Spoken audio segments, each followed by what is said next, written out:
Dear students, कल हमने कुछ न्यूमेरिकल्स किए थे, आज और भी करेंगे।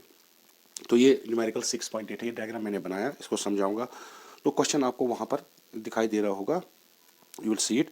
तो यहाँ पर क्या है, देखिए ये एक फ्रेम है, कंडक्टिंग फ्रेम। इसमें एक आर्म है जिसकी लेंथ L है, ये आर्म जिसकी अप्रिशिएबल रेजिस्टेंस R है, यानी इसकी रेजिस्टेंस बाकी जो आर्म्स है उनकी रेजिस्टेंस खास नहीं है, ठीक। तो ये पी क्यू जो आर्म है इसकी रेजिस्टेंस R है, स्मॉल r। तो ये स्लाइड कर रही है इस पे, हम इसको एक फोर्स लगाते हैं जिससे ये यूनिफॉर्म वेलोसिटी से आगे जा रही है। ये जो फील्ड जो इसमें है, चूंकि डॉट से दिखाया, it is coming out of the this plane of this board, okay. तो यहाँ coordinate x is equal to 0, यहाँ जब जहाँ तक ये फील्ड है उसको वहाँ पर है x is equal to b। फिर इसको मूव करते हैं यहाँ तक, पॉइंट m तक, तो यहाँ पर x is equal to 2b है, ठीक। तो इसको हम मूव कर रहे हैं यहाँ से यहाँ तक, तो हमें निकालना है फ्लक्स कितना है, फोर्स कितना है जो इस पे पड़ेगा जब हम इसको यहाँ इस डायरेक्शन में लगे, तो फ्लेमिंग्स रूल से इस पे इस डायरेक्शन में फोर्स पड़ेगा, ठीक। तो वो कैलकुलेट करना है। और हमें ये जो है ईएमएफ पावर और फ्लक्स करना है, निकालना है, फोर्स निकालना है, फ्लक्स निकालना है, ईएमएफ निकालना है और power dissipated as a heat इसमें निकालना है, ठीक। तो पहले हम इसमें क्या करते हैं, फ्लक्स निकालते हैं। फ्लक्स निकालने के लिए जितना मैग्नेटिक फील्ड ये इंटरसेप्ट करेगी मूवेबल आर्म पी क्यू, उतना बढ़ता जाएगा। अगर कम करेगी तो कम करता जाएगा। तो हमारा जो फील्ड है वो coordinate x equal to 0 to x equal to b तक एग्जिस्ट कर रहा है, ठीक। तो जैसे हम इसको 0 से मूव करने लगते हैं तो ये जो डिस्टेंस x इंक्रीज होती जा रही है, तो there will be an increase in flux. So flux we know that flux phi b let us say is equal to b dot dA. Now that is BA cos of theta. What is theta? Theta is angle between B and A. B आपका magnetic field uniform और बाहर आ रहा है board से। Now what is angle between B and A? Now magnetic field इस direction में normal और field का नॉर्मल भी, ये जो एरिया का नॉर्मल भी इसी डायरेक्शन में। So theta will be 0 degree and cos 0 will be equal to 1. So phi B will be equal to BA. Now what is area? जब ये मिसाल के तौर पर यहाँ रॉड है तो पहले यहाँ पर अगर ये पी क्यू रॉड थी तो एरिया 0, फिर यहाँ समझो x है तो x बढ़ता जाएगा, तो इसकी लेंथ L है तो एरिया क्या होगा L इंटू एक्स, ठीक। तो ये एरिया आपका है L length into breadth, length और x बढ़ता जा रहा है, ठीक, यहाँ तक, तो L into x that's a variable area यहाँ पर। So phi will be equal to B L x. अब ये कहाँ तक रहेगा, ये बी एल एक्स रहेगा जब हम आपका ये बी, देखिए बढ़ता फ्लक्स बढ़ता गया कहाँ तक, बी तक। तो यह होगा 0 से, अगर एक्स 0 होगा या 0 से आगे बढ़ता जाएगा कहाँ तक, लेस देन बी तक, ठीक। जब ये बी तक पहुंचेगा तो सारा फ्लक्स मैग्नेटिक फील्ड इसमें आएगा, फ्लक्स सारा इसमें आएगा, तो वो मैक्सिमम बनेगा। वो कितना बनेगा, तब आपका x is equal to B हो जाएगा। तो phi B maximum will be equal to B L, आपका x कितना बन गया है जब यहां पहुंचेगा b, तो एल बी कब होगा, जब x आपका b के बराबर हो या b से ज्यादा हो, ठीक। और कहां तक जाएगा, x इज लेस देन कहां तक, 2b तक, ठीक है। तो जब यहां तक चला जाएगा तो फिर यहां से कोई फ्लक्स इंक्रीज नहीं होगा क्योंकि मैग्नेटिक फील्ड यहीं तक एग्जिस्ट कर रहा है। अब जितना इसे फ्लक्स इंक्रीज है यहां तक उतना ही रहेगा, जब ये यहां से मूव करेगी तो और ज्यादा नहीं बढ़ेगा। उसके बाद क्या होगा, ये there will be no change in the flux, ठीक। अब जब फिर वापस आएगी, रॉड को वापस भी ले आना है, तो जब यहाँ इस पॉइंट से कहाँ से x is equal to, x is greater than 2b और x इज ग्रेटर और इक्वल टू 2b, जब वापस आएगा 2b से वापस आएगा या तो x बढ़ता जाएगा, ठीक है ना। 1 मिनट 1 मिनट, हाँ, x जो है वो लेस देन और equal to 2b, less than क्योंकि ये आगे पीछे जा रहा है, लेस देन 2b। तो अब क्या होगा, यहां तक जब आएगा तो फ्लक्स यही रहेगा। अब यहां पर जब पहुंचेगा तो अब फ्लक्स डिक्रीज होता जाएगा। सो फ्लक्स विल गेट, यहां तक तो सेम रहेगा जो पहले था, यहां से यहां तक वही यहां से यहां तक रहेगा, अब डिक्रीज हो जाएगा जब यहां तक तो यहां जब पहुंचेगा तो फ्लक्स 0 हो जाएगा। तो इस पॉइंट से x is equal less than और इक्वल टू 0, जब यहां तक पहुंचेगा तो F I will be 2b से b तक, पहले b तक लेंगे तो ये क्या होगा आपका, ये कोई चेंज नहीं होगी, ये होगा आपका B L x, B L B. जब अब यहां से पहुंचेगा अब डिक्रीज होने लगेगा, ठीक।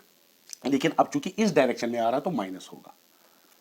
अब जब b से यहां तक आएगा तो डिक्रीज होता जाएगा क्योंकि कम कम मैग्नेटिक फील्ड डिक्रीज करेगा। So phi will be equal to minus B L x, कब, जब x आपका होगा लेस देन x होगा आपका लेस ग्रेटर एक्स होगा आपका लेस देन बी, और एक्स होगा लेस देन और ग्रेटर देन और इक्वल टू 0, जहाँ ये माइनस बी एल एक्स होगा, ठीक है ना, कम कम होता जाएगा।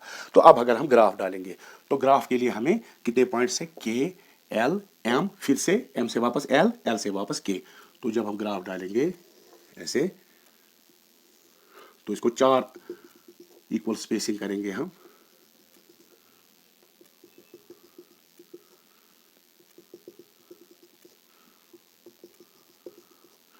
तो फ्लक्स के लिए ग्राफ डालेंगे। देखो यहाँ हो गया x इज इक्वल टू 0, यहाँ हो गया आपका x is equal to B, यहाँ हो गया x is equal to 2b, फिर वापस आएगा b पर, फिर x इज इक्वल टू 0 पर, यहाँ पर आपका k पॉइंट l m, फिर l और k वापस आएगा, ठीक। तो पहले यहाँ इंक्रीज हो रहा है, ठीक।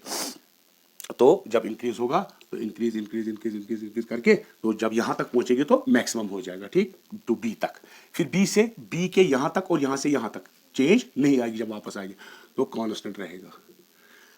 जब इस बी से पीछे होने लगेगा तो फ्लक्स कम होता जाएगा, ठीक, तो वो गिरता जाएगा, जब 0 पे पहुंचेगा तो फ्लक्स 0 हो जाएगा। तो आपका ग्राफ ऐसे आ गया, ठीक है, ये फ्लक्स के लिए। अब हमें क्या करना है, अब हमें ईएमएफ के लिए ढूंढना है, ठीक। तो इसका स्क्रीनशॉट आप यहां तक ले सकते हो, इसके बाद और करेंगे। Okay, now next to find the EMF. अभी हमने देखा फाई बी जो है दैट इज किसके बराबर निकला था, बी एल एक्स, किसी भी पॉइंट पे, ठीक, सिर्फ यहां पर बन गया बी एल बी, ठीक है ना। तो ये इस पॉइंट पे, तो जनरली ये वेरिएबल इस पर, सो जब d B by d t that is the induced E M F, ठीक है, तो इसको मैं लिखूंगा E that is minus Faraday's law, so that is, इसको डिफरेंशिएट करेंगे d by d t B L x, ठीक है। अब बी यूनिफॉर्म में कांस्टेंट है, एल बी लेंथ भी कांस्टेंट है, तो ये बाहर आएगा, इससे बचेगा क्या, d x by d t. Now d x by d T is the velocity with which this is move. तो ये हमने यूनिफॉर्म जो स्पीड है, कोई तेज नहीं जा रही है, एक ही स्पीड से जा रही है uniform, so d x by d t will be equal B, so it will be B L V, ठीक।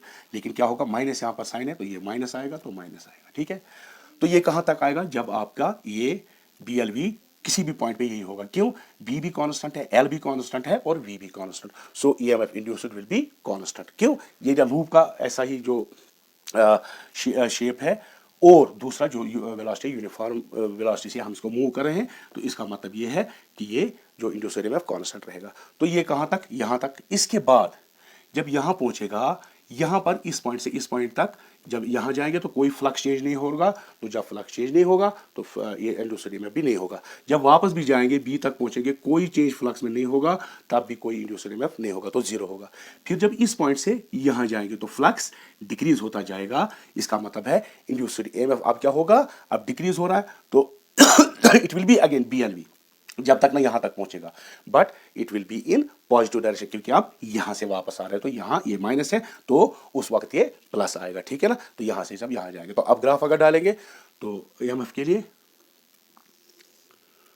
तो समझो इतना है बी, ये फ्लक्स का, हाँ, ये बी एल वी पॉजिटिव, ये हो गया बी एल वी नेगेटिव।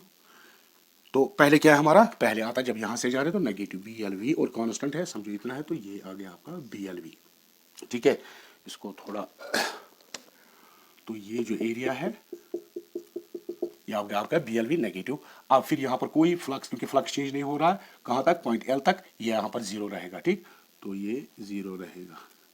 उसके बाद जब वापस आते हैं तो पॉजिटिव बनेगा, सो इट विल बी, समझिए बी एल वी है तो ये आपका बन गया पॉजिटिव बी एल वी। तो यहाँ से पॉजिटिव है, यहाँ से जब जा रहे हैं तो नेगेटिव, यहाँ से इंड्यूस्ड ईएमएफ नेगेटिव होगा, क्लियर। उसके बाद आपको तीसरा पार्ट इसका है, तीसरा पार्ट में क्या करना है हमको, हमें निकालना है फोर्स एक्टिंग ऑन दिस। देखिए फोर्स क्या एक्ट होगा, फोर्स कैसे एक्ट होगा इस पे। अब जब ये यहाँ जा रही है तो Fleming's left hand rule, this is current carrying conductor moving this. So अब देखेंगे पहले राइट हैंड से हम देखेंगे करंट किस डायरेक्शन में, right hand Fleming's right hand rule. तो थंब लगाएंगे किस डायरेक्शन में, डायरेक्शन ऑफ द मोशन, तो मोशन किस डायरेक्शन में हो रही है, इस डायरेक्शन में, ठीक। तो मैग्नेटिक फील्ड किस डायरेक्शन में आ रहा है, ये मिडिल फिंगर दिखाएगी, ये फर्स्ट फिंगर, ठीक। तो ये फील्ड से आ रहा है बाहर, तो ये वाली उंगली, और ये जो उंगली है मिडिल फिंगर, ये दिखाएगी आपकी करंट, ठीक। तो ऐसे, तो करंट किससे, फ्लेमिंग्स राइट हैंड रूल से, तो करंट इस डायरेक्शन में है, एंटी क्लॉकवाइज, ठीक है। अब इस पे जो फोर्स एक्ट करेगा ड्यू टू द करंट, जो ईएमएफ इसमें इंड्यूस करंट हुआ, तो करंट कैरिंग कंडक्टर में तो फ्लेमिंग्स लेफ्ट हैंड रूल लगाएंगे। देखिए अब लेफ्ट हैंड रूल, इसको हम लगाएंगे जो फर्स्ट फिंगर है in the direction of magnetic field, वो हो गया ये, और ये जो है ये फिंगर इसको लगाएंगे ये जो हो गया ये हो गया मैग्नेटिक फील्ड, ये वाली उंगली जो है ये वाली मिडिल फिंगर इसको लगाएंगे in the direction of the current, current इस डायरेक्शन में जा रही है, तो थंब मेरा लेफ्ट साइड की है, तो फोर्स इस पे एक्ट होगा वो लेफ्ट साइड पे होगा, ठीक, according to Fleming's left hand rule. फिर से एक बार देखिए, ये डायरेक्शन ऑफ द फील्ड है, ठीक, मिडिल फिंगर, ये जो है डायरेक्शन ऑफ द करंट, और ये जो थंब है, थंब आपका दे रहा है डायरेक्शन ऑफ द फोर्स, तो फोर्स इस डायरेक्शन में पड़ेगा, अपोजिट डायरेक्शन, ठीक है। तो जब हम कहा, जब यहां, तो जब यहां से लाएंगे तो फोर्स उस वक्त इस डायरेक्शन में पड़ेगा, ठीक है। तो अब हम उसको फोर्स को हम कैलकुलेट करेंगे। तो हमने देखा मैग्नेटिक फ्लक्स ये हो गया ईएमएफ, अब देखेंगे फोर्स, ठीक है। Now force we know that, इसमें का ये जो करंट है, करंट किसके बराबर होगी, इंड्यूस्ड ईएमएफ बाय रेजिस्टेंस इसकी, इसी सिर्फ इस आर की आर है वो दिया है, सो इंड्यूसर भी हमने देखा BLV divide by R. Now force will be equal to force on a current carrying conductor, that is F is equal to I current L, that is the length of this, in L cross B, ठीक है। Now L cross B that will be equal to ILB sin theta. What is theta? Angle between L and B. देखिए B इस direction में, ये हो गया L, और B इस डायरेक्शन में वो 90 है, so theta is 90, तो ये बन गया आपका 1, so force उसका मैग्नीट्यूड होगा ILB, ठीक है। तो ILB फोर्स है, अब हम आपको क्या निकालना है कितना होगा, अब हम I का वैल्यू इसमें से डाल देंगे, F will be equal to I आपका है BLV divided by R into L into B, that will be B into B square, L into L square V by R। तो ये फोर्स इस डायरेक्शन में पड़ेगा, ठीक। तो ये क्या होगा, नेगेटिव डायरेक्शन में, तो ये नेगेटिव होगा, ठीक है। अब जब यहां लाएंगे तो फोर्स इस यहां से यहां तक ऐसे लाएंगे तो फोर्स इस डायरेक्शन में पड़ेगा, तब फोर्स आपका होगा पॉजिटिव, दैट इज ये माइनस नहीं होगा B square L square V by R, ठीक है। तो अब हम यहां पर लगाएंगे फोर्स के लिए, तो फोर्स कितना है B, तो ये समझो इतना है B square L square V by R, ठीक, ये हो गया नेगेटिव, तो यहाँ हो गया पॉजिटिव, उतना ही लेंगे जितना यहाँ लिया, B square L square V, तो पहले में आपका नेगेटिव, तो ये हो गया। फिर अब जब यहाँ पहुँचेगी, यहाँ जब पहुँचेगी तो इसमें फ्लक्स चेंज नहीं होगा, तो इंड्यूस्ड ईएमएफ नहीं होगा, तो इसमें कोई करंट नहीं होगी, तो इस पोर्शन में कोई फोर्स एक्ट नहीं करेगा, तो और जब यहाँ से यहाँ तक आएगी कोई फोर्स एक्ट नहीं करेगा, तो वो जीरो हो गया यहाँ तक। फिर जब फिर से यहाँ से जाएंगे मैग्नेटिक फील्ड में, फिर अब इस डायरेक्शन में फोर्स पड़ेगा, so that will B positive, that will B this thing, okay. तो ये आपका ये जो है ये आपका फोर्स हो गया।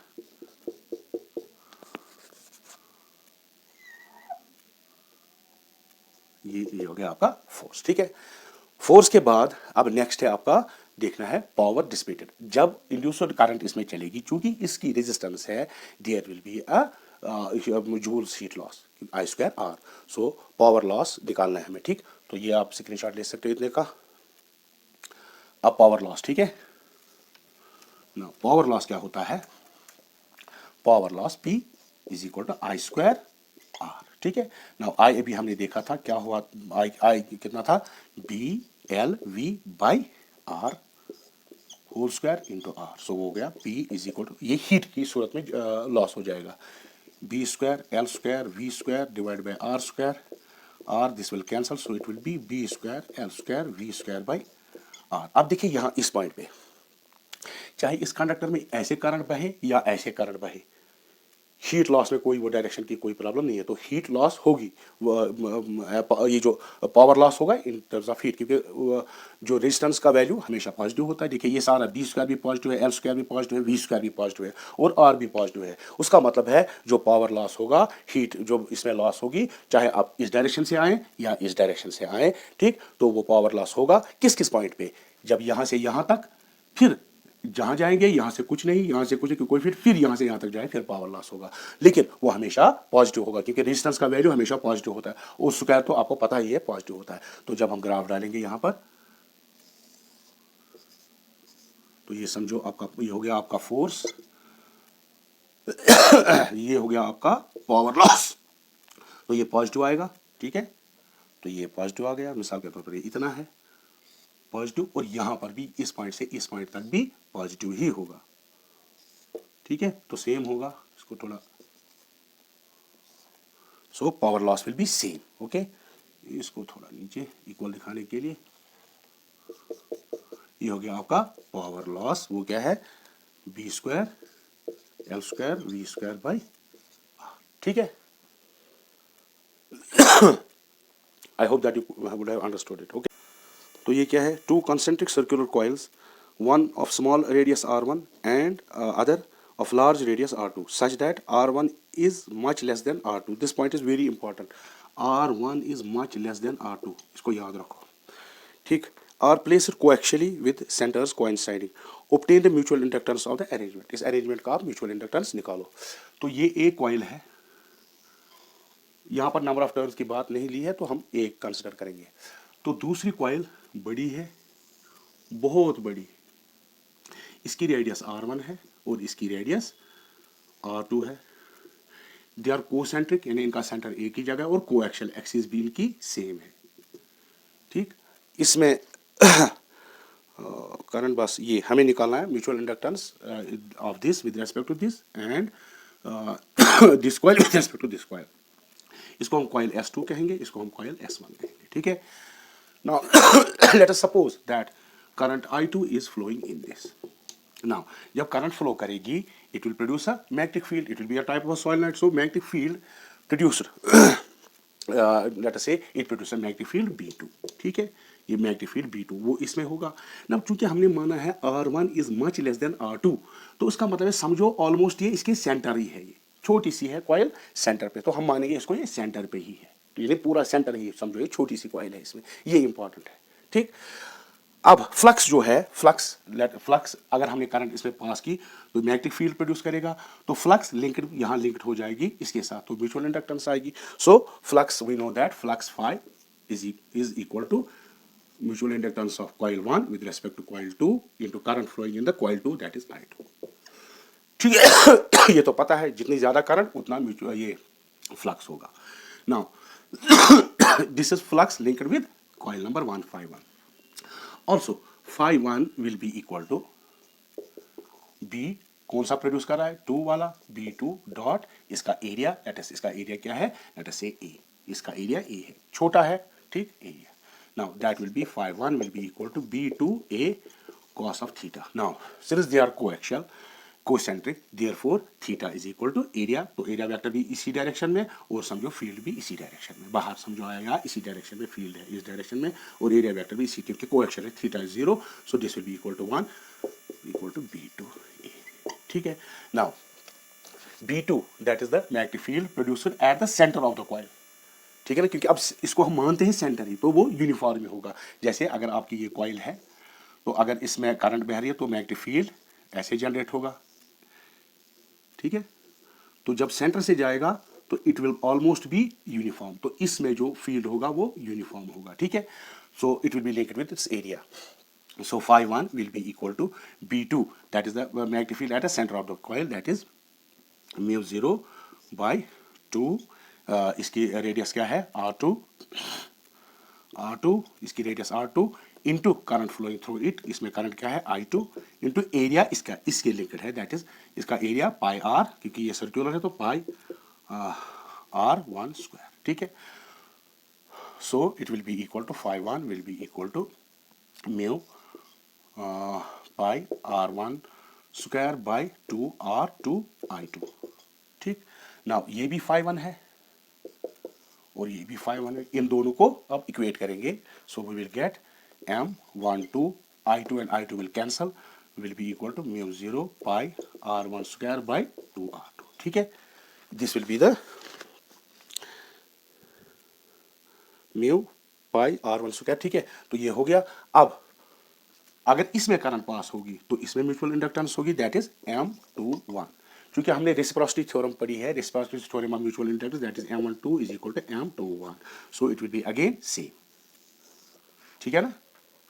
सो mutual interest both will be same, that was this numerical.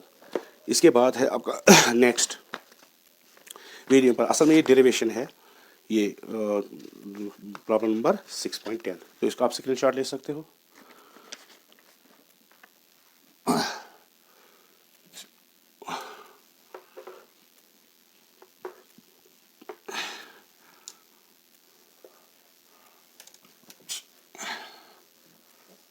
Now numerical number 6.10, ये क्या है? Obtain the expression for magnetic energy stored in solenoid in terms of magnetic field B, area A and length L of a solenoid. B, how does this magnetic energy compares with the electrostatic energy stored in a capacitor? ठीक, तो हम यहाँ पर ऐसे करेंगे इसको, यानी हमें एक्सप्रेशन देखना है एनर्जी डेंसिटी और the energy stored in solenoid in and in magnetic field and energy stored in electric field, ये हमें देखना है। ठीक, तो अगर हम पहले कैपेसिटर का ले लेंगे, आपको पता है पैरेलल प्लेट कैपेसिटर जिसका एरिया प्लेट का ए हो और जिसकी ये डिस्टेंस डी हो और परमिटिविटी फ्री स्पेस की इतने, तो आपको एनर्जी की रिलेशन पता होगी, that energy is written as U, let us say U E electrical energy, that is 1/2 CV²। Now capacity of a parallel plate capacitor is epsilon 0 A/d, और जो V है potential, we know that electric field E within this will be equal to potential gradient, यानी V/d, और V will be equal to ED। तो इसमें आप substitute जब करेंगे, so U E will be equal to 1/2, सी के बदले में लिखेंगे एप्सिलॉन 0 A/d, और वी स्क्वायर के बदले में आएगा E² D², 1d will cancel out, so U E 1/2 epsilon 0 E² A और D, that is AD. Now AD, what is AD? A is the area of the plates and D is the distance. So area into distance, that is volume. So ये volume हो गया। So यहाँ पर इसको हम cross multiply यहाँ लाएंगे, UE by this volume AD 1/2 epsilon 0 E²। This UE by AD is called energy density, that is written as small UE। ठीक, यहाँ कैपिटल हमने, यहाँ small UE, that is 1/2। This is the energy stored in a capacitor in electric field। ये capacitor के नहीं है, किसी भी जनरल पॉइंट में एनर्जी स्टोर्ड इन स्पेस में हो, कहीं पर भी हो, energy stored in electric field is 1/2 epsilon 0 E²। अब हम लेंगे किसका, सोलेनॉइड का, ठीक है ना, मैग्नेटिक एनर्जी कैसे स्टोर होगी है। We know that magnetic energy in stored in a solenoid is equal to L, ये इससे पहले हमने रिलेशन की थी, Li²। ठीक है, what is Li? 1/2। L is the inductance of the solenoid and I is the current through it। तो हमने वो किया था, तो L किसके बराबर है? Now this is equal to μ0 n², n is the number per unit length of this number of turns per unit length, and L, ये हमने इससे पहले किया था। A is the area and L is the length। Also magnetic field produced by a solenoid B is equal to μ0 n I, और current I किसके बराबर निकलेगी? B। ठीक, तो ये और ये हम यहाँ पर सबस्टिट्यूट करेंगे इस इक्वेशन में। तो L के बदले में क्या लिखेंगे हम? μ0 n² AL 1/2, यहाँ 1/2 है, ठीक, इंटू I² क्या बनेगा? B² μ0² n² and n² will cancel, 1 μ and 1 μ will go, so UB will be equal to 1/2 AL B² by μ0, और AL is the वॉल्यूम। ठीक है ना, तो यहाँ पर ऐसे करेंगे जैसे यहाँ पर किया था इससे पहले, 1/2 B² μ²। So energy stored per unit volume is called energy density, क्योंकि ये मैग्नेटिक फील्ड हो, energy stored in magnetic field, that is UB 1/2 B² by μ0। ठीक है, देखिए इनमें रिलेशन, यहाँ पर डायरेक्टली प्रोपोर्शनल फील्ड स्क्वायर, यहाँ पर भी फील्ड स्क्वायर, यहाँ डायरेक्टली प्रोपोर्शनल परमिटिविटी, यहाँ इनवर्सली प्रोपोर्शनल परमिएबिलिटी।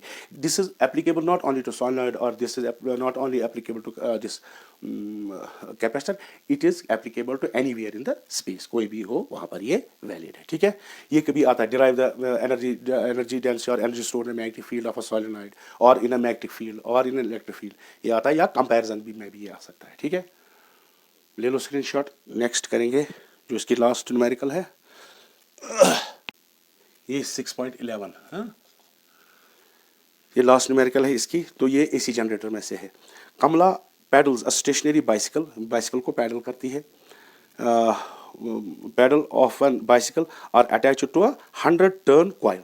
ये जो बाइसिकल का पैडल है वो 100 वो जो कॉइल है 100 टर्न कॉइल के साथ लगी है। तो यहाँ N आपको दिया है 100। ऑफ एरिया, जिसका एरिया आपको है 0.1 मीटर स्क्वायर, ठीक है। तो ये भी SI यूनिट में कोई चेंज करने की जरूरत नहीं। The coil rotates at half revolution पर सेकंड, हाफ रेवोल्यूशन पर सेकंड, रेवोल्यूशन हो गया कंप्लीट पर सेकंड, इट मीन्स ये आपको लीनियर फ्रीक्वेंसी दी है, वो एंगुलर फ्रीक्वेंसी नहीं। तो फ्रीक्वेंसी जो लीनियर फ्रीक्वेंसी दी है वो कितनी है, हाफ रेवोल्यूशन पर सेकंड। इसको हम एंगुलर वेलोसिटी में चेंज करेंगे, omega is equal to pi F.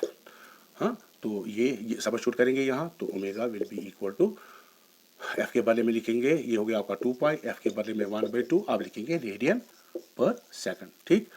ये और ये cancel, so omega will B pi radiance पर सेकंड, ठीक। उसके बाद बताता है पर हाफ रेडियन पर स्पेस इन यूनिफॉर्म फील्ड। जब यूनिफॉर्म फील्ड में पैडल घूम रहा है तो उसका मतलब वो फ्लक्स को चेंज करता रहेगा और इंड्यूस्ड ईएमएफ पैदा होगा। तो वो मैग्नेटिक फील्ड जो यूनिफॉर्म है दैट इज 0.01 टेस्ला, ठीक। एक्स परपेंडिकुलर, ये परपेंडिकुलर है, वो तो पता है, theta will be that will be maximum omega t will be 90 perpendicular to the axis of rotation. What is the maximum voltage generated in the coil? अब इसके चलाने से चूंकि मैग्नेटिक फ्लक्स चेंज होगा, मैग्नेटिक फ्लक्स चेंज होगा तो induced current और EMF generate होगा, तो ये मैक्सिमम करंट क्या होगी, ठीक। अब देखिए, we know that induced EMF in generator वो ऐसे होता है E naught sine omega t. Now चूंकि ये मैक्सिमम बनाना है तो ये कब मैक्सिमम बनेगा, जब ये omega T sign omega T 1 होगा। ओमेगा टी कब होगा, ये π/2 जब होगा तो ये साइन 90 बनेगा, तो ये 1, तो ई मैक्सिमम होगा आपका ये 1 बनेगा, क्योंकि थीटा π/2 है ये वाला, so it will be E naught, ठीक है। Now what is E naught, now E naught is given by, E naught is equal to, ये ई मैक्सिमम भी एन बी ए ओमेगा, सारी चीज़ हमको यहाँ पर दिए हैं, तो हम यहाँ पर ये वैल्यू निकाल सकते हैं। एन कितना है 100, बी कितना है 0.01 टेस्ला, ए कितना है 0.1 मीटर स्क्वायर, ये भी ऐसा यूनिट में है, ओमेगा हमने निकाला पाई रेडियंस, तो ये हो गया 100, ये होगा 10⁻⁻², ये होगा 10⁻⁻1, ये होगा 3.14। चूँकि ये सारे ऐसा यूनिट में, तो यूनिट क्या रहेगा वोल्ट, ठीक। सो 100 ये कैंसल हो जाएगा, that will B 0.314 volt. That will be the maximum voltage generated. Okay, we can have the screenshot.